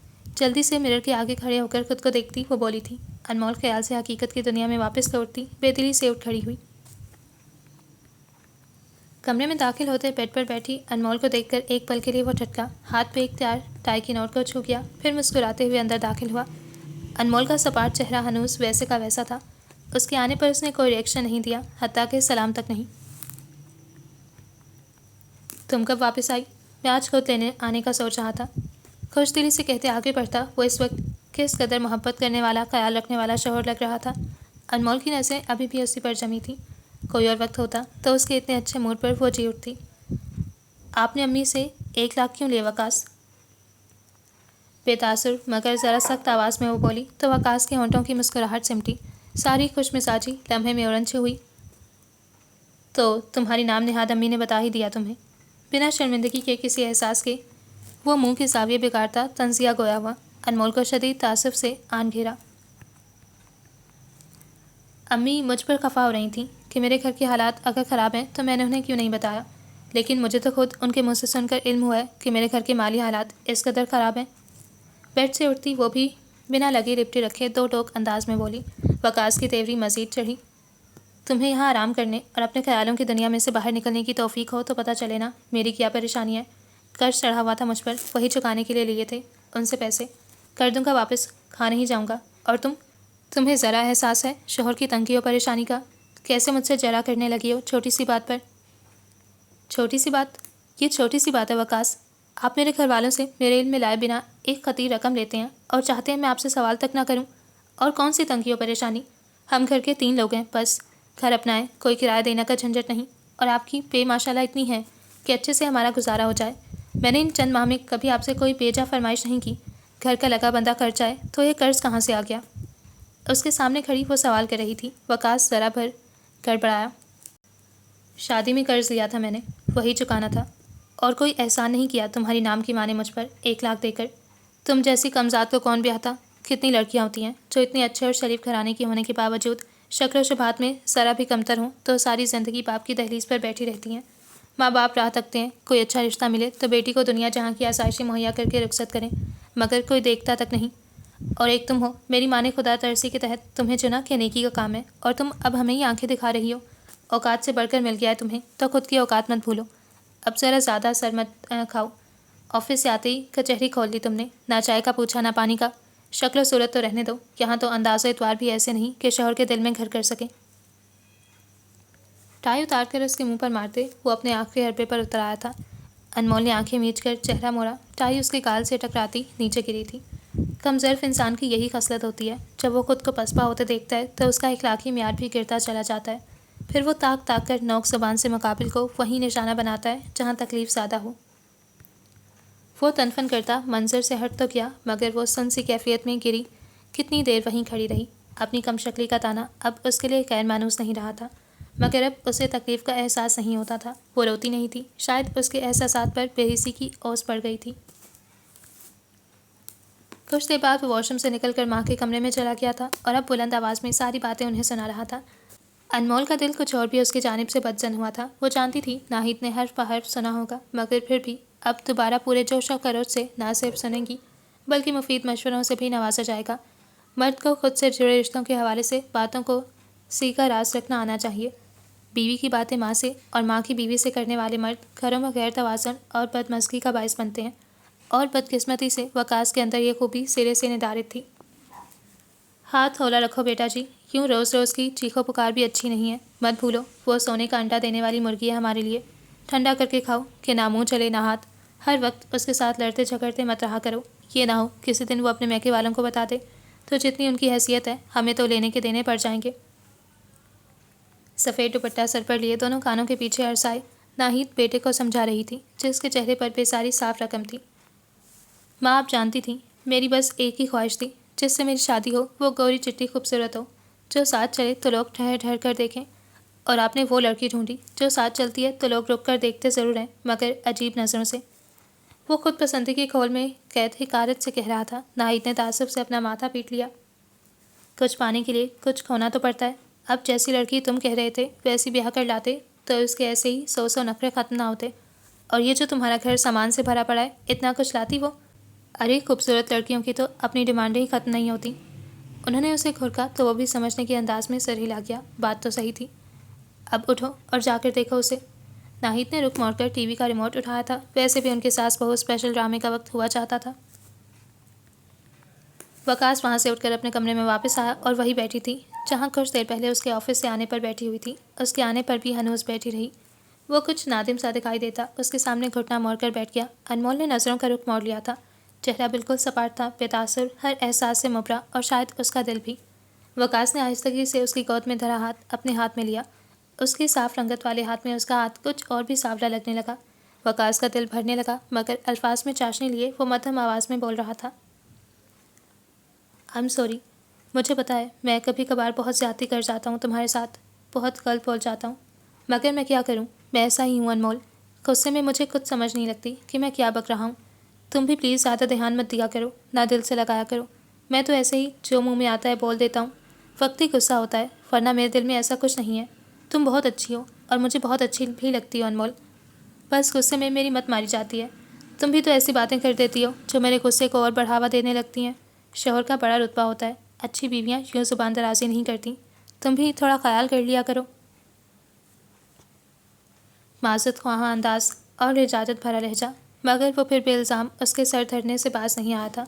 वो वैसे ही बेतासुर आंखों और कोरे चेहरे के साथ उसे देखती रही। दिल में उसके लिए किसी किस्म का कोई भी एहसास जागने से साफ इनकारी था। क्या तुम अब भी मुझसे नाराज़ हो? वो उसकी तरफ नरम नज़रों से देखते इस्तफसार कर रहा था। अनमोल ने चंद पल उसे खामोशी से देखने में वक्फ किए। उसके साथ रहते उसकी धूप छाँवी हमसफरी में इतना तो वो जान चुकी थी। वो आफियत में तब तक ही थी जब तक उसकी हर बात पर आंख कान बंद करते लब्बैक कहती जाती। जहाँ उसने उसे समझाने या उसके गलत होने का एहसास दिलाना चाहा, वहीं वो सारी नरम मिजाजी और खुशगफ्तारी तर्क करते अपनी असलियत पर उतर आता था। अच्छा, ये आखिरी दफ़ा है, आइंदा ऐसा नहीं होगा, बस इस बार दरगुजर कर दो। ये जुमले वो चंद माह की रफ़ाकत में कई बार सुन चुकी थी कि अब ये अल्फाज अपना वज़न खो चुके थे। बेयकीनी के बावजूद वो आहिस्ता से सर हिला गई। खुशी से निहाल होते वो अपने हाथ में कैद उसके हाथ की पुष्ट थपथपाकर छोड़ते मुस्कुरा दिया। मुझे पता था तुम मुझे माफ़ कर दोगी। तुम्हारा दिल बहुत खूबसूरत है अनमोल। चलो अब जल्दी से तैयार हो जाओ, मैं तुम्हें आज रात खाना बाहर खिलाता हूँ, साथ थोड़ा घूम फिर भी लेंगे। उसके गाल को छूते वो उठ खड़ा हुआ। चलो शाबाश, उठो, अब जल्दी करो। वो कमरे से निकल आया था। वो एक थकन सदा सांस खारिज करते उठ खड़ी हुई। आगाज़ सफ़र में ही उसके पाँव शल होने लगे थे। आगे की लंबी मुसाफत का सोचकर सांसें भी अभी से बोझल होती उखड़ने लगी थी। इतवार को खिलाफ मामूल वकास घर पर ही मौजूद था। पिछले कुछ दिन से उसका मूड अच्छा था और यह खुशाइन बात थी। हब्स का शिकार ज़िंदगी में ये ताज़ा हवा के झोंके के जैसे था। एक मासूम सी उम्मीद जागी थी, शायद कि सब ठीक हो जाए, उसका और वकास का ताल्लुक बेहतर हो जाए, घुटन का एहसास कुछ साइल हो जाए तो ज़िंदगी इतनी मुश्किल ना रहे। हर इंसान खूबियों और खामियों का मुरतकिब होता है। जब हम सिर्फ खामियों को नज़र में रखने लगते हैं तो रिश्तों का बोझ हमारी आती जाती सांसों को हमारे लिए तंग बनाता जाता है। वहीं अगर उन खामियों से कुछ कतई नज़र करके अच्छाइयों को मरकज़ से निगाह बना लिया जाए तो ज़िंदगी की गाड़ी को फिर घसीटना नहीं पड़ता, राहें सहल होने लगती हैं। सफ़र ज़िंदगानी की रुकावटें दिल को तंगी की तरफ नहीं लेकर जाती। नई राहें तलाशने में, आसानियाँ चुनने में इंसान के हाथ अगर ज़ख्मी हो भी जाएं तो दिल का सुकून कहीं नहीं खोता। आजकल वो इन्हीं कैफियत का शिकार थी। अपने सेहना दिल को हर परांगदा सोच में से आज़ाद करते वो आजकल उम्मीद का जुगनू हाथ की मुट्ठी में ज़ोर से भींचे हुए थी। छत पर धोए हुए कपड़े फैलाते उसके वहमो गुमान में भी नहीं था। वो किसी की नज़रों के हिसार में थी। अपने आप में ही मगन वो छत पर बंधी तार पर कपड़े फैला रही थी जब सर से दुपट्टा ढलक गया। उसके काले घने बालों की चोटी कमर पर लहरा सी गई। वो मुड़ी थी, पीछे वकास खड़ा था। उसे देखकर वो नरमी से मुस्कुराई, मगर उसकी नज़रों में पिनपता अजीब सा तासुर उसकी मुस्कुराहट को मासूम कर गया। कुछ था जो उसे खटका था। सर पर दुपट्टा लो, सख्त आवाज़ में कहते उस पर से नज़रें हटाकर गर्दन मोड़ते साथ वाली छत पर देखा। अनमोल ने सर पर दुपट्टा लेते उसकी नज़रों के ताक़ुब में देखा, जहाँ साथ वाली छत पर कबूतरों के लिए बनाए बड़े से जालीदार पिंजरे में रखे कबूतरों के पास एक लड़का खड़ा था। वकास को देखकर वो हाथ में पकड़ा कबूतर पिंजरे में बंद करते सर पर हाथ फेरता अपनी सीढ़ियों की तरफ बढ़ता नीचे बढ़ गया। इतनी देर हो गई है तुम्हें ऊपर आए हुए, क्या एक ही बार कपड़े सुखाकर उतार कर ले जाने का इरादा है? वो तंजिया नज़रों से उसे देख रहा था। उसकी नज़रों में छुपा प्याम जानकर अनमोल की पेशानी अर्क-आलूद होने लगी। नहीं, मैं बस आ ही रही थी, कपड़े ज़्यादा थे वकास, तो ज़रा देर लग गई। ना चाहते हुए भी उसकी आवाज़ कुछ दब सी गई थी। आज के बाद बिना सर पर दुपट्टे के तुम्हें छत पर ना देखूं मैं, बल्कि मैं तार ही नीचे बांध दूंगा। कोई ज़रूरत नहीं छत पर आने की कपड़ों के बहाने से। एक तेज़ चुपती नज़र उस पर डाले उसके माथे के बल और गहरे हुए। अनमोल गंग सी खड़ी रह गई। वो उस पर शक कर रहा था। उसकी पूरी साथ सन्नाटों में घिरती चली गई। मेरे सर पर दुपट्टा था वकास, बस ज़रा सा सिरक गया, और मुझे क्या ज़रूरत है बहानों की छत पर आने के लिए? आप गलत बात कर रहे हैं। अब आहत से तिमतिमाते चेहरे के साथ उसकी आवाज़ में बरहमी थी और उसकी ज़रा सी ऊंची आवाज़ वो बर्दाश्त नहीं कर पाया। 2 कदम उसकी तरफ तैश से लेते उसके बालों को गर्दन पर से एक मुट्ठी में जकड़ते सर को नीचा करते झटका दिया। अनमोल दर्द से करा कर रह गई। बमुश्किल अपनी चीख को दबाया। बहस मत किया करो आगे से। मुझे कोई बेगैरत किस्म का मर्द मत समझना जो बीवियों के यूं जलवा दिखाने पर खुशी महसूस करते हैं। मैं जान से मार दूंगा तुम्हें अगर आइंदा ऐसा कुछ देखा भी मैंने तो। अब दफ़ा हो जाओ नीचे, मेरा दिमाग मज़ीद ख़राब मत करो। उसे धक्का देकर छोड़ा तो उसका सर छत पर बनी चारों ओर उस छोटी सी दीवार पर जाकर लगा। उसके पूरे वजूद में दर्द की लहर सनसना उठी। माथे पर हाथ रखते होंठ भींचकर दर्द की शिद्दत को ज़ब्त करते वो सीधी हुई। आंखों से पानी रवा होने लगा। बहती आंखों के साथ वो गैरत के उस पैकर का धुंधलाता डगमगाता अक्स देख कर रह गई। बीवी पर यूं तहमत लगाने वाले और फिर हाथ उठाने वाले मर्द पता नहीं खैरत की कौन सी कैटेगरी में आते हैं, वो जांच नहीं पाई थी। मगर एक बात तो तय थी, वो शख्स हर बार उसके दिल से नए सिरे से उतरता था और पहले से ज़्यादा पस्ती में जा गिरता था, जहाँ से देखने पर वो किसी पस्त कामत बोने की मानंद मालूम होता। तन फन करता वो घसरता हुआ साथ लिए नीचे उतर गया। उसकी सास ने उसके माथे पर पड़े नील को देखकर भी अनदेखा कर दिया। अलबत्ता बेटे की जुबानी तमाम लौदात सुन चुकी थी। उस दिन वकास ने पहली बार उस पर हाथ उठाया था, बल्कि अपने होश संभालने के बाद वो पहला इंसान था जिसने उस पर हाथ उठाया था, और ये उसकी इज्जत नफ्स को लगने वाला एक बड़ा धचका था।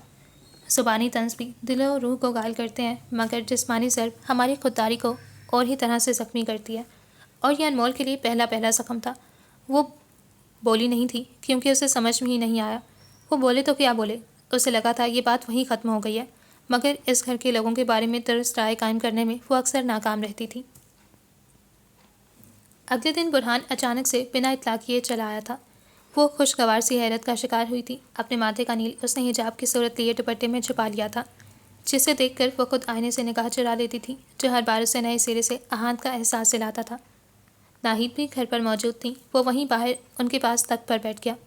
अनमोल किचन में चली गई थी। बुरहान कुछ देर उनके पास बैठने के बाद उठकर अनमोल के पीछे किचन में चला आया। क्या आप ही यार, मैं यहाँ आपके लिए आया हूँ और आप हैं कि किचन में आकर चुप बैठी हैं, और वहाँ आपकी सास के स्टार प्लस वाली सासों की तरह दुखड़ा ही ख़त्म नहीं हो रहे। प्लेट में रखी नीम को में से चुटकी भरकर मुंह में रखते वो काफ़ी आहिस्ता आवाज़ में बोल रहा था। अनमोल ने खफीफ से अंदाज में उसे घूरना चाहा, मगर वह ऐसा भी नहीं कर सकी। इतने दिनों बाद किसी अपने को देखकर तबीयत की सारी कसलमंदी धरी की धरी रह गई। दिल का सारा बोझ जैसे सिरक गया। तुम कैसे आज रास्ता भूल बैठे, ये तो बताओ पहले।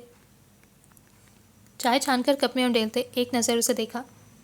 अरे आपको याद नहीं, आज बर्थडे है आपका, मैं तो लेने आया हूँ आपको। अमल घर में सुबह से किचन में घुसी तैयारी कर। ओह, ये तो सरप्राइज़ था। काउंटर पर चढ़कर बैठते बोलते बोलते उसकी ज़ुबान को ब्रेक लगी। अमल जान से मार देगी मुझे। सर के बालों में हाथ फेरते उसे अपने ज़ुबान के फिसलने का अफसोस हो रहा था। अनमोल सर झटक कर मुस्कुराती रही। अच्छा, आप उसे मत बताइएगा कि मैंने आपको बता दिया है। वैसे बिग ब्रो ने भी बर्थडे गिफ्ट भेजा है आपके लिए। किसके लिए गिफ्ट भेजा है भाई डॉक्टर साहब ने? वो दोनों चौंक कर मतवज्जा हुए। किचन की दहलीज पर वकास खड़ा मुस्कुरा रहा था। बुरहान जो अनमोल के पास ही काउंटर पर चढ़कर बैठा हुआ था, उतर कर मुस्कुराता हुआ वकास की तरफ बढ़ता अब उससे हाल अहवाल पूछ रहा था। हाँ, तो कोई गिफ्ट की बात हो रही थी?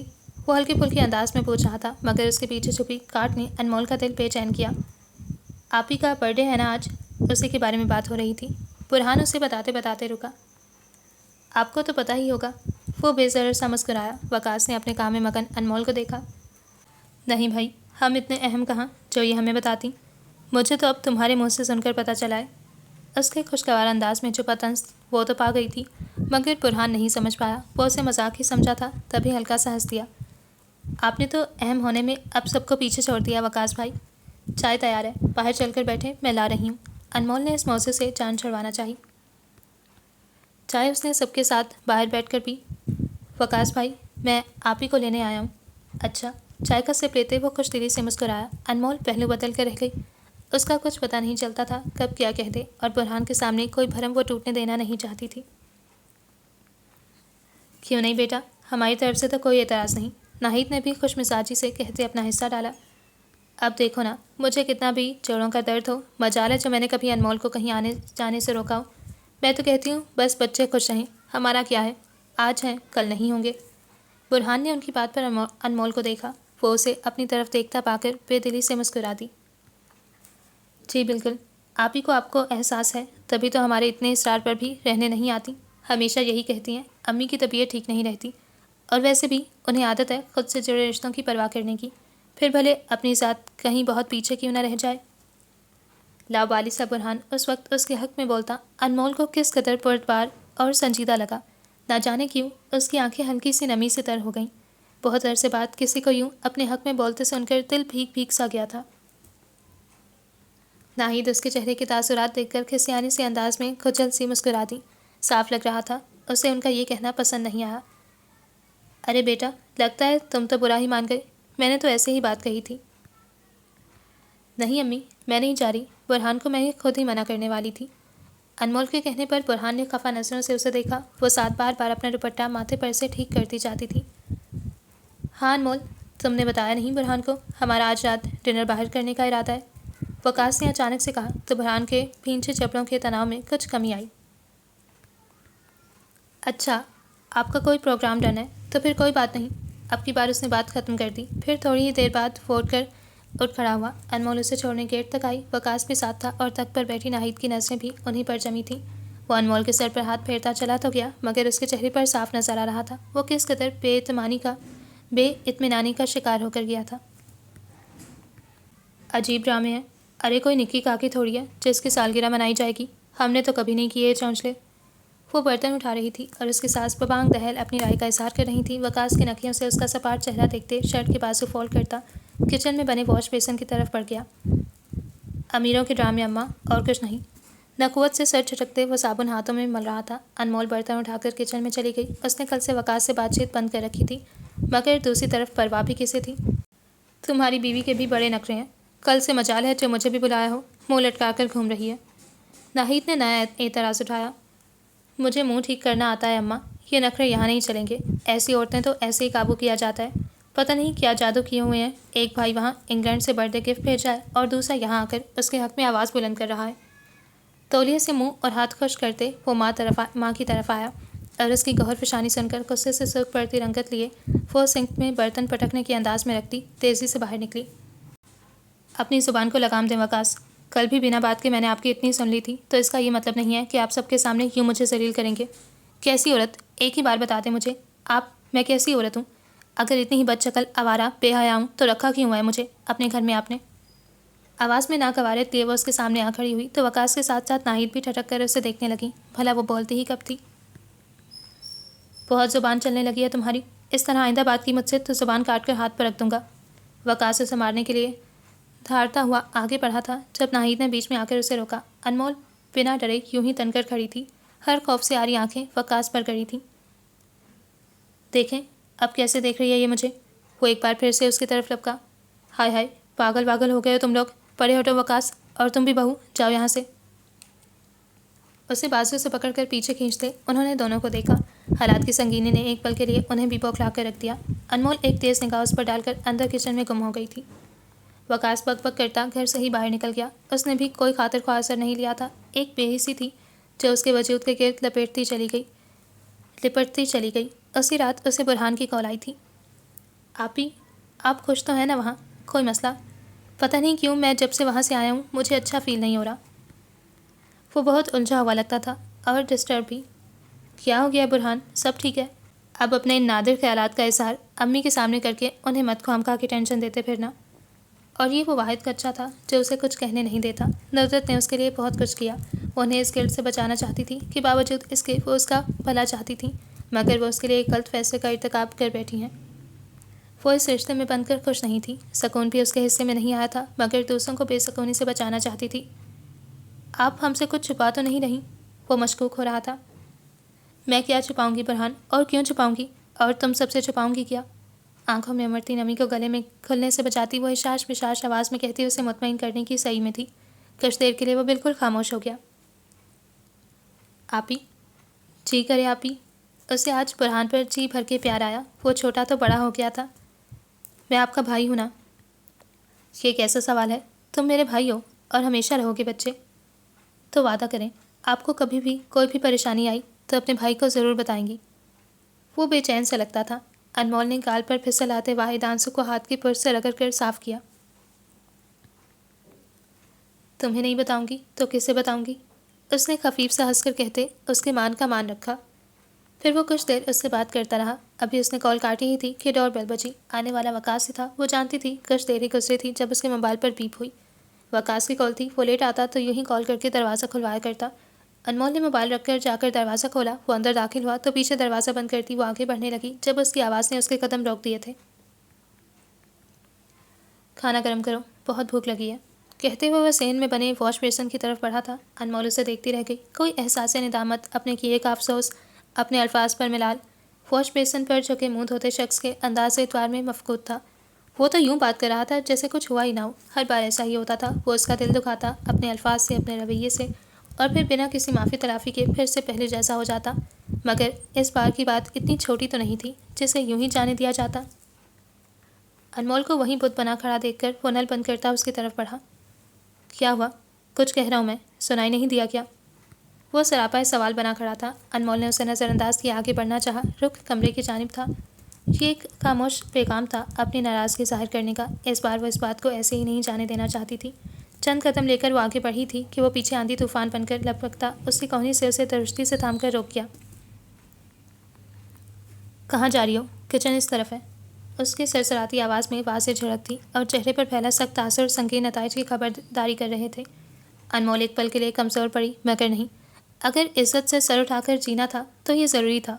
उसे एहसास दिलाना ज़रूरी था कि किस तरह उसके अल्फाज उसकी रूह को छलनी कर दिया करते थे। वो पीछे नहीं हट सकती थी। तमाम हिम्मतें मुश्तमा करते हाथ बढ़ाकर उसने वकास का हाथ अपनी बाजू से परे हटाया।